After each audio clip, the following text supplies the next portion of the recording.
जय बोलो देवाधिदेव 1008 श्री भगवान महावीर स्वामी की जय जय जय। अहिंसा परमो धर्म की जय जय जय। परम पूज्य आचार्य गुरुवर श्री विद्यासागर जी महाराज की जय जय जय। परम पूज्य 108 मिनट श्री प्रमाण सागर जी महाराज की जय जय जय। एक राजा एक अजायब घर में अपने मंत्रियों के साथ गया।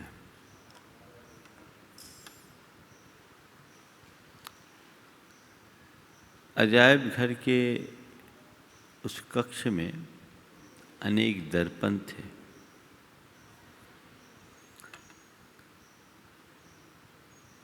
और उस दर्पण में एक जगह बहुत भीड़ लगी हुई थी। पूछा गया, दर्पण देखने में एक से दिख रहे हैं, फिर भी एक दर्पण विशेष के पास इतनी भीड़ क्यों? तो हाँ, बताया ये 4 प्रकार के दर्पण हैं। इसमें पहला दर्पण है, उसमें मनुष्य का वह रूप दिखता है जैसा वो है। दूसरे दर्पण में वह रूप दिखता है जैसा वो अपने बारे में सोचता है। तीसरे में वह रूप दिखता है जैसा वो लोगों को दिखाना चाहता है। और चौथे में वह रूप दिखता है जिस नज़रिए से लोग उसे देखते हैं। एक ही मनुष्य के अलग अलग रूप। राजा को आश्चर्य हुआ, बोला इसमें सबसे ज़्यादा भीड़ यहाँ क्यों है? बोले ये वो वाला दर्पण है जैसा लोग आदमी को दिखाना चाहता है। 4 रूप है, जैसे हम हैं, जैसा हम अपने बारे में सोचते हैं, और जैसा हम लोगों को दिखाना चाहते हैं, और लोग हमें जैसा देखते हैं। संत कहते हैं, सबसे पहले तुम वो देखो जैसे तुम हो, और फिर जैसा तुम लोगों को दिखाना चाहते हो वैसा बनो।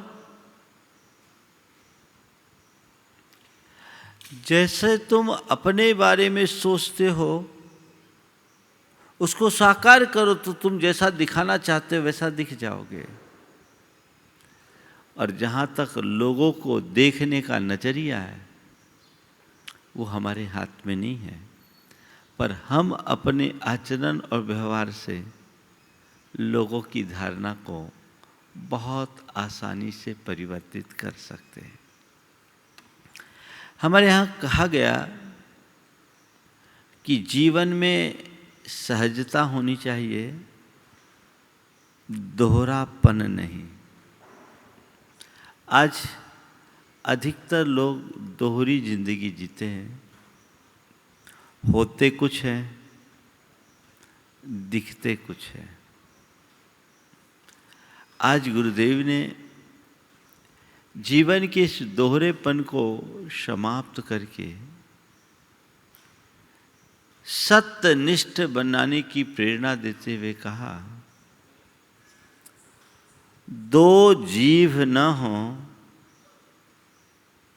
2 जीव न हो, जीवन में सत्य ही सब कुछ है। 2 जीव न हो, जीवन में सत्य ही सब कुछ है। ये जीवन के लिए एक बड़ा उत्कृष्ट संदेश है। यही हमारे जीवनोत्थान का आधार भी। जो 2 जीभ वाले होते हैं, मतलब उनके लिए बोलचाल की भाषा में क्या कहते हैं? क्या कहते हैं? बोलो तो। हाँ, 2 गला। गुरुदेव ने थोड़ी कृपा की। उनने दोगला शब्द का प्रयोग न करके दो जीव न हो जीवन में, सत्य ही सब कुछ है। तुम्हारे हृदय में इस सत्य के प्रति कितनी श्रद्धा। बहुत सारे लोग हैं जो पूरी तरह सत्यनिष्ठ होते हैं, और बहुत से लोग ऐसे भी हैं जिनकी बातें पूरी तरह सत्य से परे होती हैं। अपने मन को पलट करके देखो कि मेरे मुख से जो भी उच्चारित होता है वो सत्य होता है या असत्य होता है। 4 बातों की पड़ताल आज करनी है। ये बात तो सभी मानते हैं कि जीवन में सत्य ही सब कुछ है, और जिसने सत्य का आश्रय लिया, सत्य का आलम्बन लिया, उसके जीवन का उत्थान सुनिश्चित है। सब ये भी जानते हैं कि झूठ से शाश्वत प्रतिष्ठा नहीं मिलती। एक न एक दिन झूठ की पोल खुलती है, और जब झूठ की पोल खुलती है तो मनुष्य को बहुत नीचा देखना पड़ता है। सच्चाई, ईमानदारी और नेक नीति का महत्व हमेशा रहता है, लेकिन झूठे, बेईमान और मक्कार व्यक्तियों का कोई स्थायी वजूद नहीं होता। ये तो मानते हो ना? मानते हो? अंदर से महसूस करो। तो फिर जब ये सत्य है तो अपने वचनों की पड़ताल करके देखिए, क्या आप ये सुनिश्चय पूर्वक कह सकते हैं कि मेरी एक ही जीव है? मैं अपनी जबान का प्रयोग सदैव सत्य के लिए ही करता हूं, और जो बोलता हूं उस पर कायम रहता हूं। कर सकते हैं? पहला व्यक्ति वो जो सत्य बोलता है, सत्य पर कायम रहता है। दूसरा स्तर, जो क्वचित कदाचित असत्य का प्रयोग करता है, लेकिन मन में पश्चाताप रखता है। ये दूसरा लेवल है। तीसरा लेवल, जो क्वचित कदाचित सत्य बोलता है, ज़्यादातर झूठा होता है। और चौथा लेवल, जो सदैव झूठ ही बोलता, सपने में भी झूठ बोलता है। ये 4 स्तर है मनुष्य के। हमें आज देखना है कि इसमें मैं कहाँ हूँ। दूसरे को मत देखना। दूसरा कितना सत्यवादी है उसकी परीक्षा के लिए तो आप सदैव तत्पर रहते हो। संत कहते भैया अपने गिरेबान में तो झांको, आखिर तुम कितने पानी में हो पहले ये तो देखो। पहली बात, ये सुनिश्चय पूर्वक आप कह सकते हो कि मैं केवल सत्य बोलता हूं, और जो बोलता हूं उस पर कायम रहता हूं। महाराज आजकल कहाँ चलता है, झूठ के बिना तो कुछ उपाय ही नहीं होता। झूठ बोलते नहीं है, बोलना पड़ता है। ये मन की दुर्बलता है। जो मनुष्य सत्यनिष्ठ होता है वो सदैव सत्य ही बोलता है, चाहे उसके लिए उसे कितना भी मूल्य क्यों ना चुकाना पड़े। पर उस समय वो परेशान भी हो सकता है, पर अंततः उसकी जीत ही होती है। गांधी जी ने जीवन पर्यंत सत्य का प्रयोग किया। बैरिस्टर थे, वकालत का पेशा किया, कहते वकील कौन है जो काला कोट पहनकर सफेद झूठ बोले? वकीलों के बारे में ऐसा कहा जाता है। लेकिन गांधी जी ने एक आदर्श उपस्थित कर दिया, एक आदर्श उपस्थित कर दिया कि वकालत के पेशे में भी उन्होंने सत्य का ही प्रयोग किया। उनके पास एक टैक्स चोरी का प्रकरण आया, मामला गंभीर था। उन्होंने अपने क्लाइंट से कहा कि भैया देखो मामला गड़बड़ है और इसका एक ही उपाय है,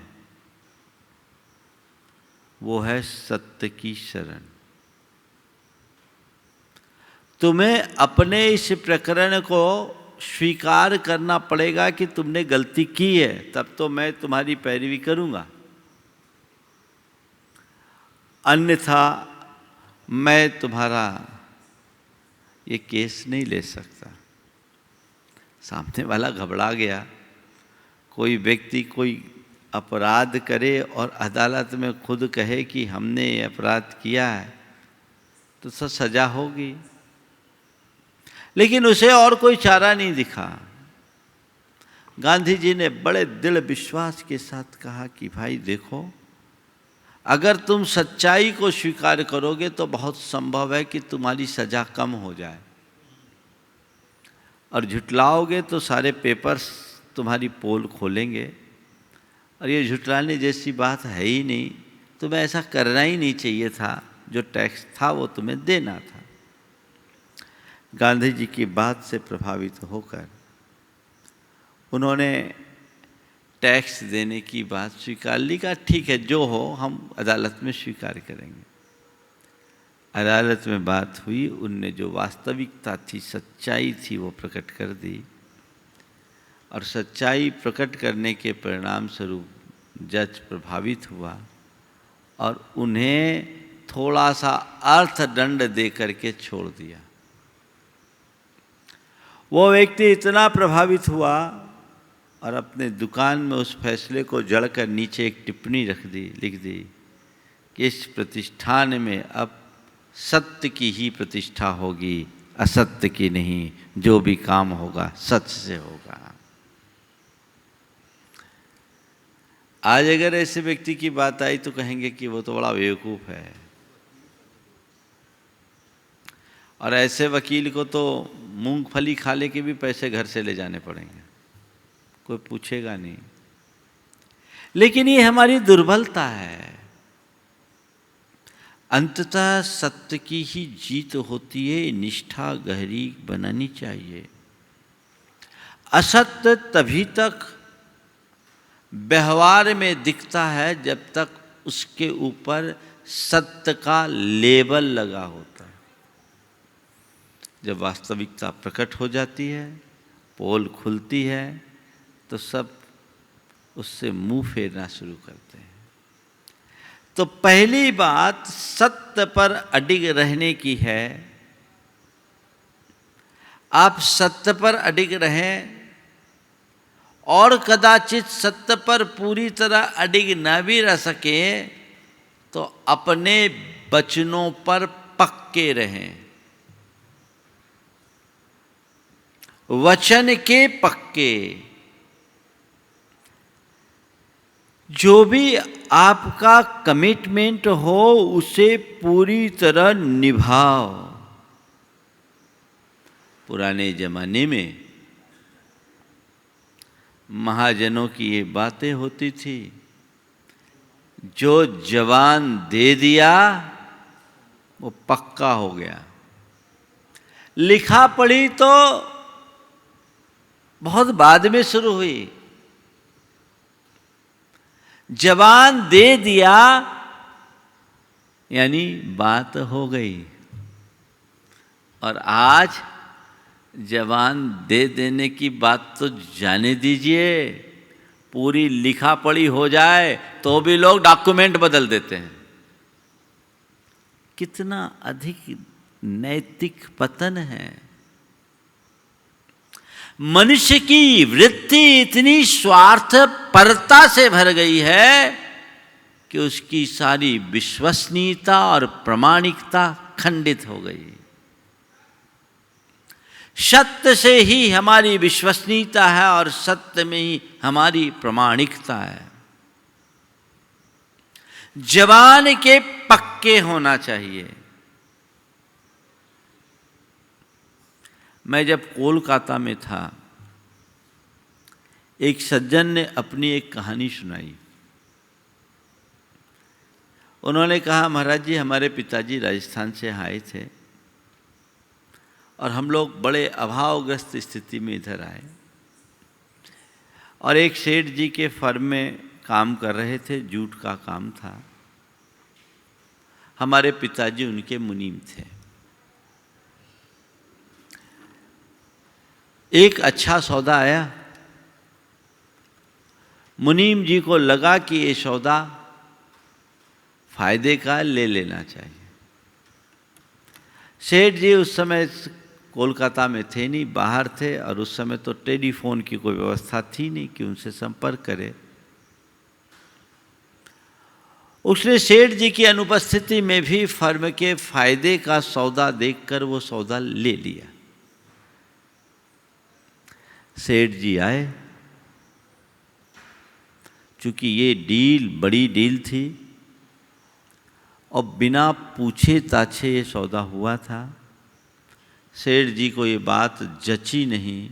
उन्होंने गुस्से में कह दिया कि अब तुमने ये डील बिना पूछे की है, इसका नफा नुकसान सब तुम्हारा, नफा नुकसान सब तुम्हारा।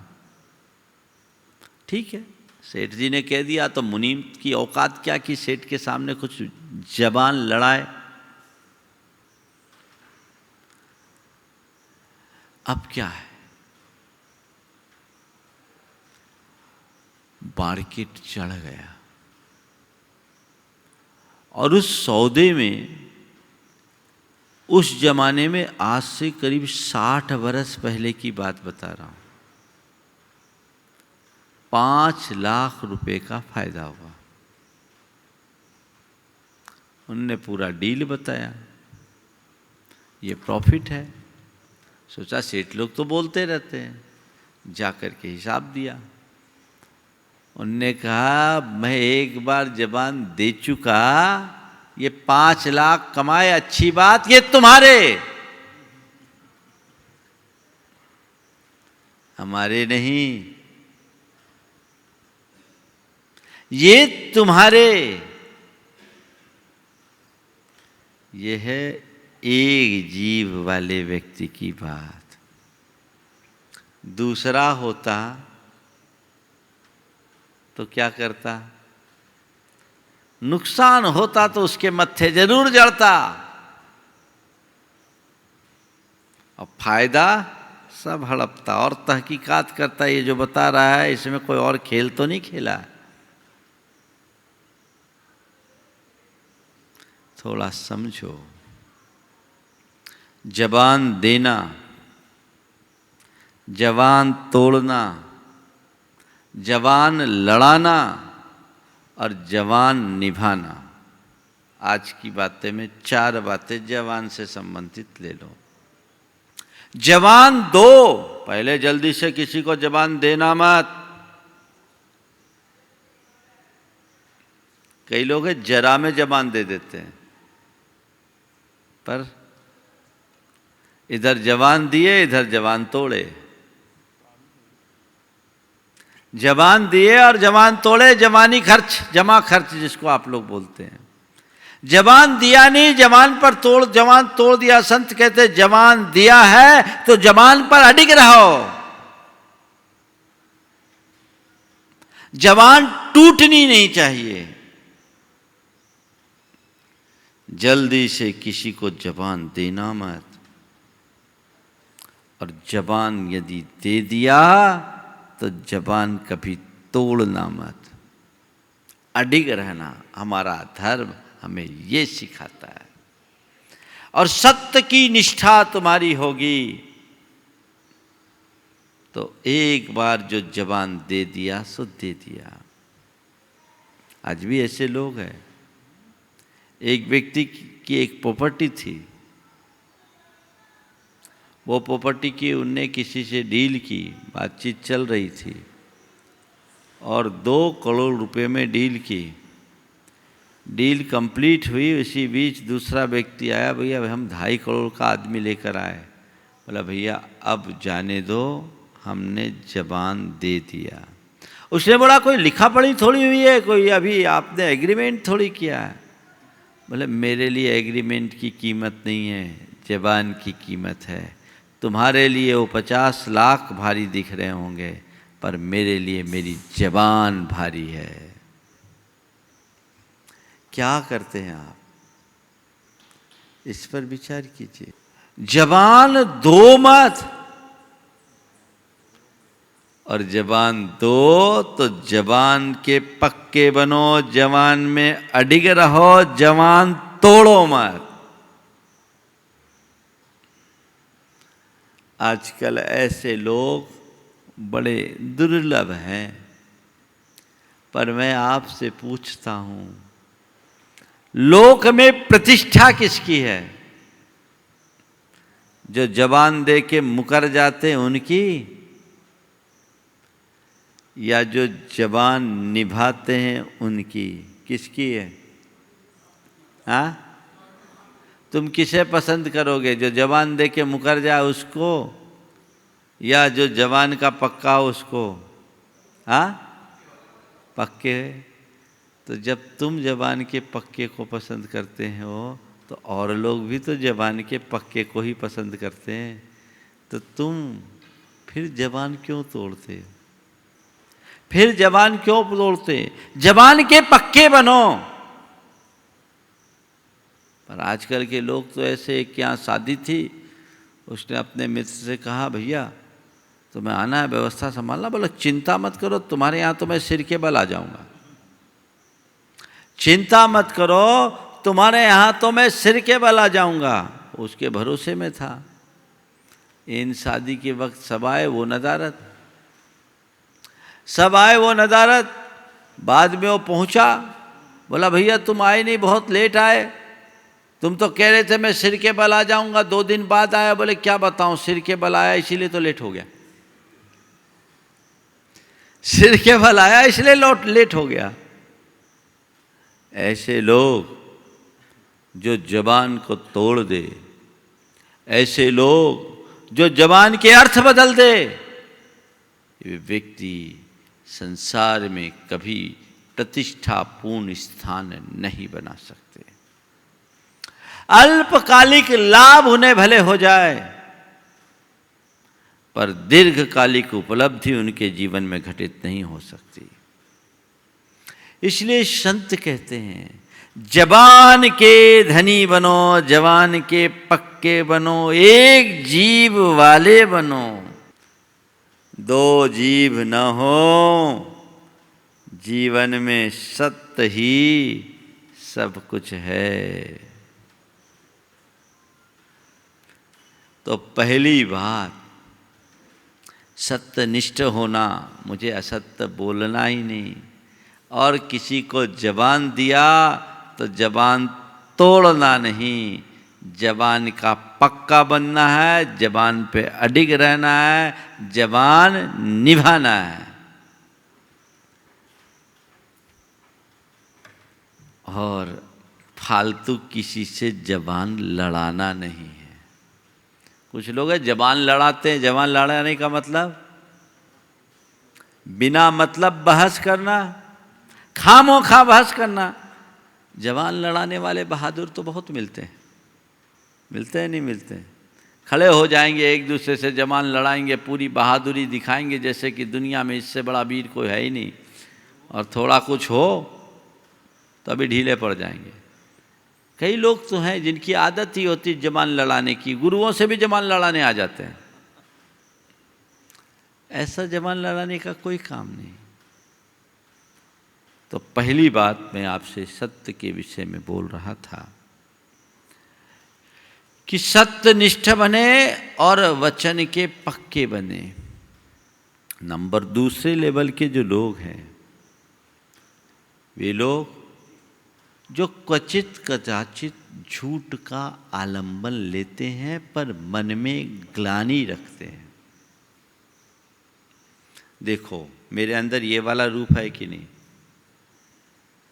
माना कि तुम पूरी तरह सत्य में निर्भर नहीं हो पाते, क्योंकि सत्य में कठिनाई है, परेशानी है, चुनौतियां हैं, अशुभताएं हैं। झूठ बोलने में शुभता है लेकिन परिणाम अच्छा नहीं है। चलो तुम आज अपने अंदर इतनी दृढ़ता नहीं रखते, कदाचित तुम्हें झूठ का आलंबन लेना भी पड़े तो लो, पर तभी जब तुम्हारा काम सच से न चले, वहीं झूठ बोलो जहां सच बोलने से तुम्हारा काम बिगड़े। वहां झूठ बोलो और अंदर ग्लानि रखो कि मैंने असत्य का प्रयोग किया। ये व्यक्ति भी अपेक्षाकृत अच्छे हैं।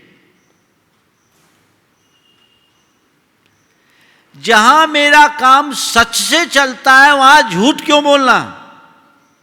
बोलो, आप इतने जागरूक रह सकते हैं। मेरा काम जहां सच से चले वहां मैं झूठ नहीं बोलूंगा। कोई होश नहीं।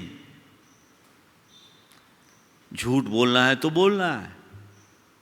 जिस व्यक्ति के हृदय में सत्य और झूठ का भेद नहीं होता, वो व्यक्ति अपनी आत्मा की उन्नति नहीं कर पाता। एक धर्मात्मा की यही पहचान है, या तो वह असत्य का प्रयोग न करे, और यदि कदाचित करेगा भी तो तभी करेगा जब सच से उसका काम न चले।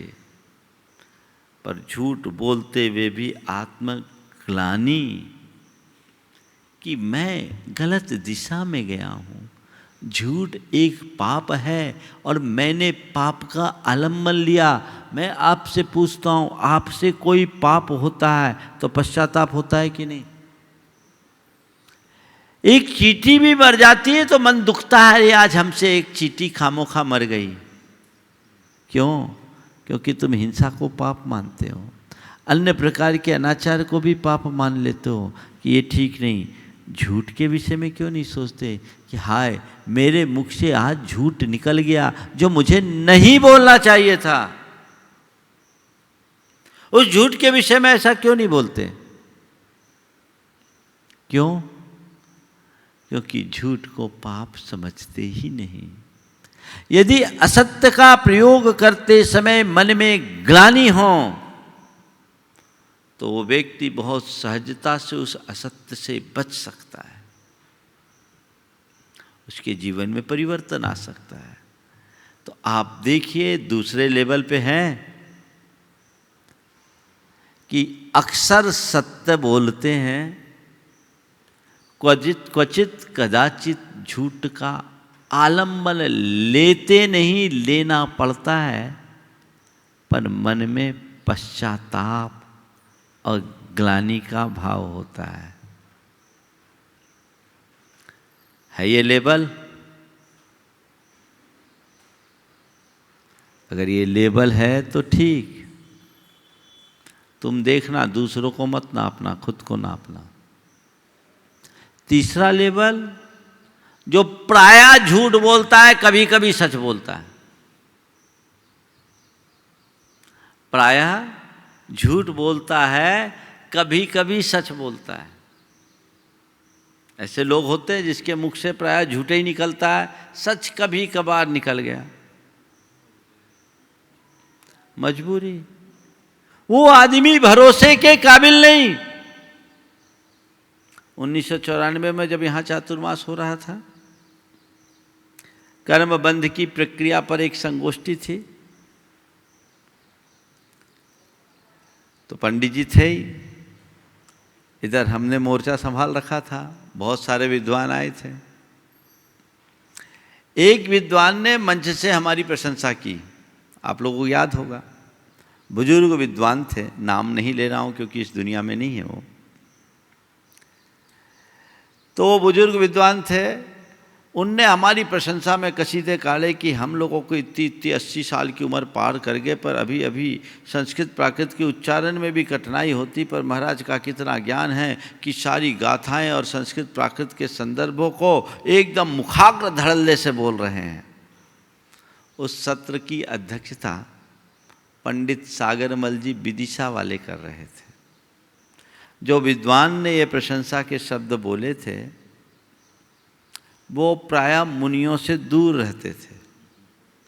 तो पंडित सागरमल जी ने कहा अपने अध्यक्षीय संबोधन में कि इस आदमी ने जिंदगी में पहली बार सच बोला। चौंके, इस आदमी ने जिंदगी में पहली बार सच बोला। क्या बोल रहे पंडित जी, हम अभी तक झूठ बोलते थे क्या? अरे हमने आपको ये थोड़ी बोला कि आप अभी तक झूठ बोल रहे हो, हमने तो आपसे केवल इसलिए अभी बोला कि आप पहली बार सच बोले हो, क्योंकि आपने पहली बार दिगंबर मुनि के गुणों को स्वीकार करके उनकी सराहना किए हो, उसकी प्रशंसा की हो, इसलिए मैं बोल रहा हूँ आपने जीवन में पहली बार सच बोला है ना। तो ऐसे लोग कुछ होते हैं, हालांकि उनकी धारणा बाद में बदल गई और उनके जीवन का उत्तरार्ध बहुत अच्छा रहा, होनहार होती है। पंडित जी की भी उसमें बड़ी भूमिका थी।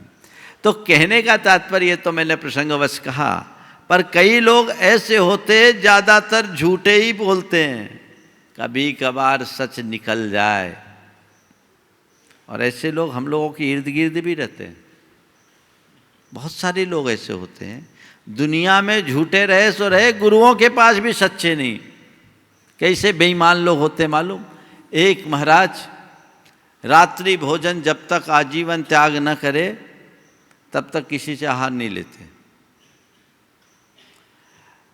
रात्रि भोजन आजीवन न त्यागे तब तक आहार नहीं लेते। उनका कोई जोर जबरदस्ती नहीं था, भाई मुझे आहार देना है तो रात्रि भोजन आजीवन छोड़ो तो दो, और नहीं पोसाए तो मत दो। एक लड़का बहुत होशियार था, वो आहार दे आया,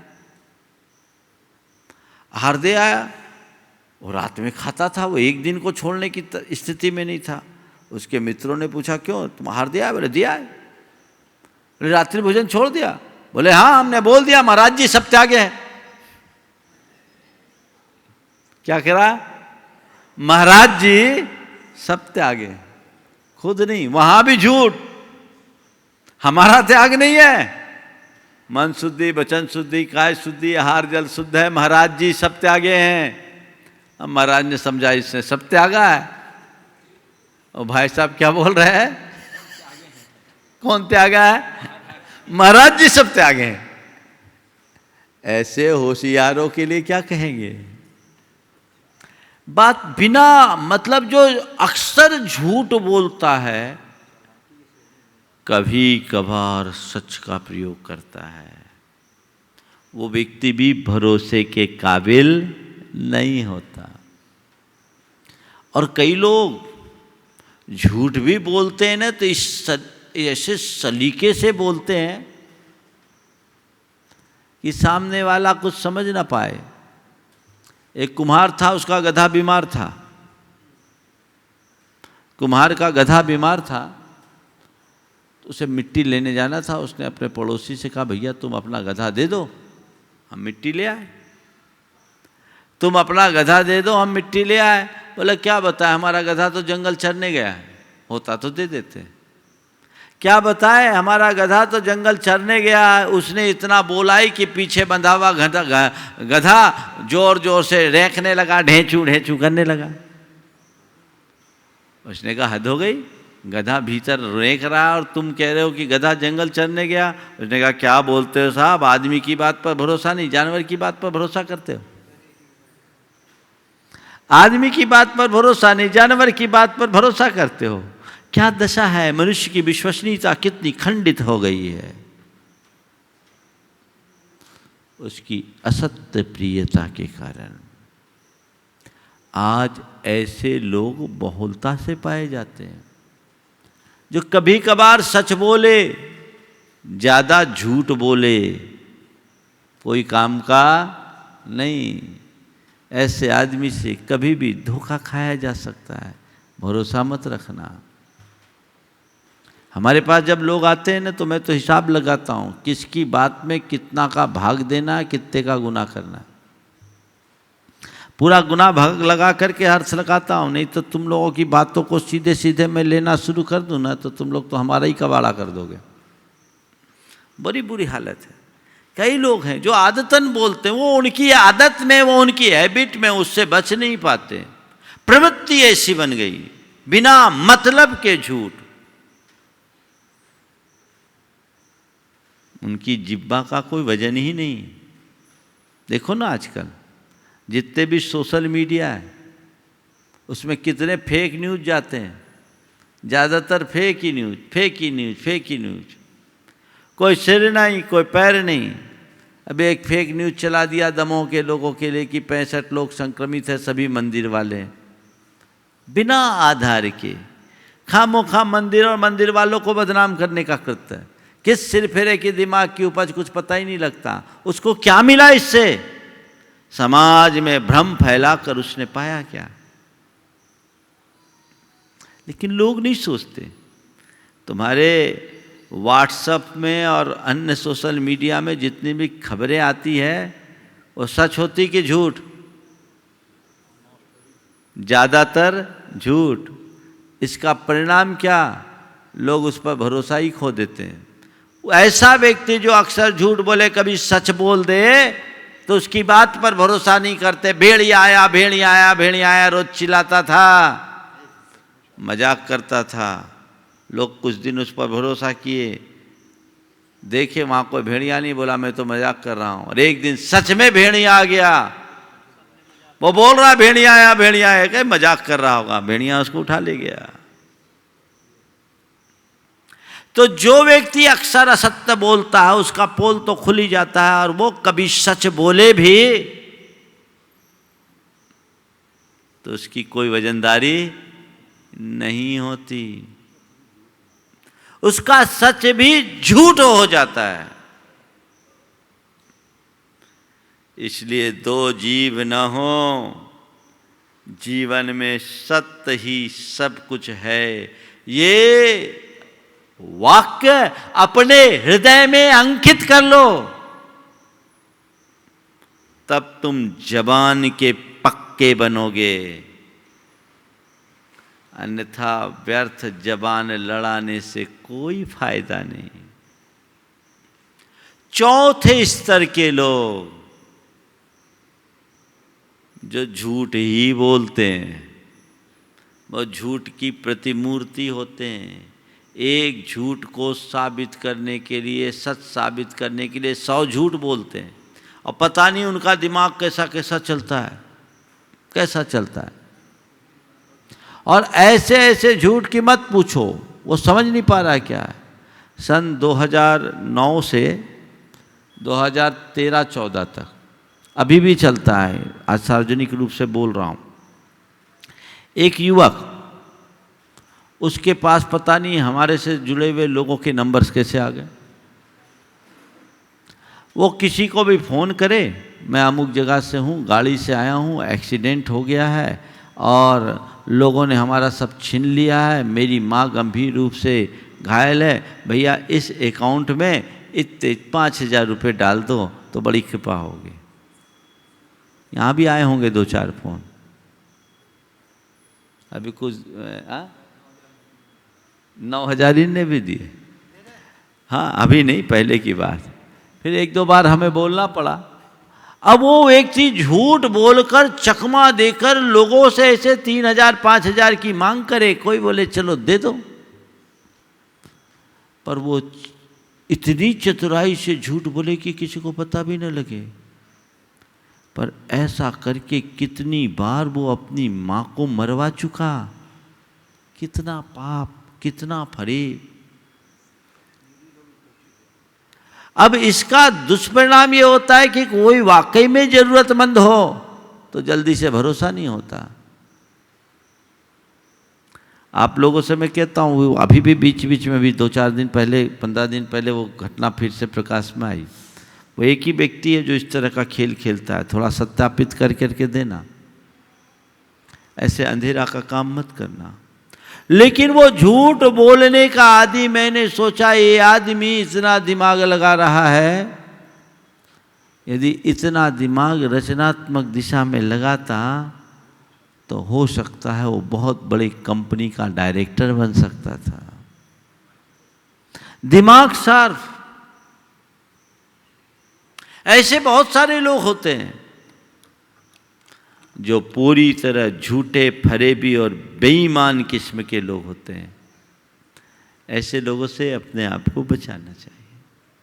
तो झूठ बोलना, आदतन झूठ बोलना, ये बिल्कुल गलत है। गलत आशय से झूठ बोल करके अपना लाभ कमाना तो गलत है ही, आदतन झूठ बोलना भी गलत है।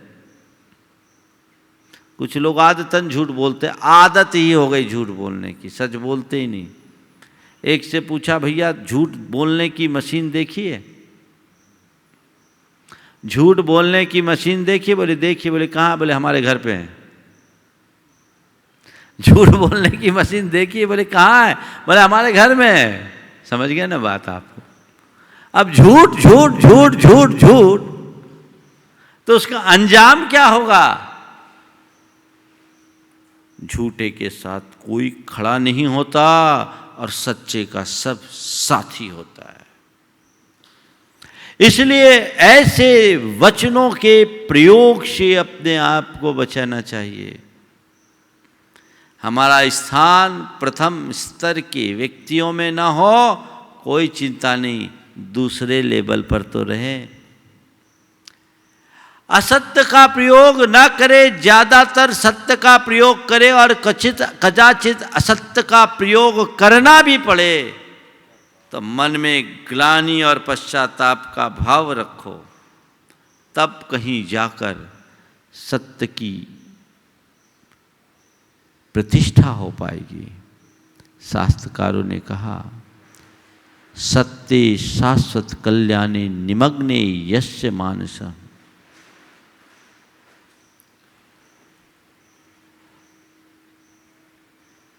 ऋषिभ्यो स महान नूनम देवेभ्यो वरो मतः।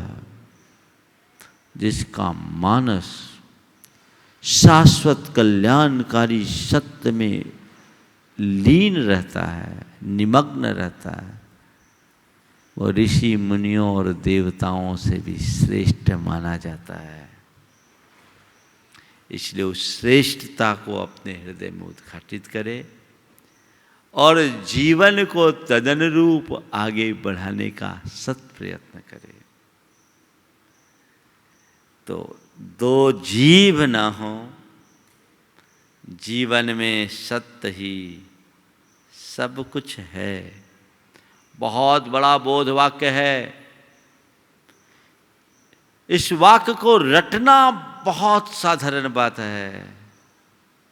इस वाक्य को घोंट कर अपने हृदय में स्थापित कर लेना ही जीवन की सबसे बड़ी उपलब्धि। तो पलटना नहीं, अपने जीवन को आगे बढ़ाने का प्रयास करना है। ऐसा प्रयास हम सब का हो और जीवन को हम ऊर्ध्वमुखी बनाएं, अग्रगामी बनाएं, उपलब्धियों के मुकाम पर पहुंचाएं, तो हमारे जीवन की उपलब्धि होगी। अब और क्या बोलूं, एक बात और आजकल देखने में आई, गैरों से तो फिर भी सच बोल दे, अपनों से झूठ बोलते हैं। बच्चे माँ बाप को झूठ बोलते हैं, उनको वास्तविकता नहीं बताते हैं, माँ बाप को गलतफहमी का शिकार बना देते हैं, और जब बात प्रकट होती है तो वो बेचारे कहीं के नहीं रह पाते। ये बड़ा गलत है। माता पिता के सामने झूठ, गुरुजनों के समक्ष झूठ, और धर्म क्षेत्र में झूठ, इसका तो कभी प्रयोग मत करना। इससे तो बचना, क्योंकि यहां अगर तुमने झूठा किया, झूठ का प्रयोग किया, तुम्हारी जिंदगी ही झूठी बन जाएगी। न जाने कहाँ कहाँ जाकर कितने कितने प्रकार के दुखों का पात्र बनना पड़ेगा। कुछ जगह मनुष्य को सच्चा होना चाहिए। तो मैं पुनः दोहरा रहा हूँ, हमेशा सत्य बोलो और वचन के पक्के बनो। नंबर 2 में कदाचित सत्य न बोल पाओ, असत्य का आलम्बन भी लो तो मन में पश्चाताप रखो। ज़्यादातर सत्य हो, क्वचित कदाचित असत्य। मन में पश्चाताप होगा तो वो असत्य भी धीरे धीरे छूट जाएगा। लेकिन ज़्यादातर झूठ कभी सच बहुत लाभकारी नहीं। और जो अक्सर झूठ ही झूठ, झूठ ही झूठ, ऐसे लोगों से तो सुरक्षित दूरी रखना चाहिए। तो ये चारों लेवल पर ध्यान रखें। और जबान देना मत, जबान दो तो जबान तोड़ना मत। जबान का पक्का रहना और व्यर्थ कभी किसी से जबान न लड़ाना। आज के प्रवचन का कुल सार यही है। 2 जीव न हो जीवन में, सत्य ही सब कुछ है। इसे आत्मसात करें।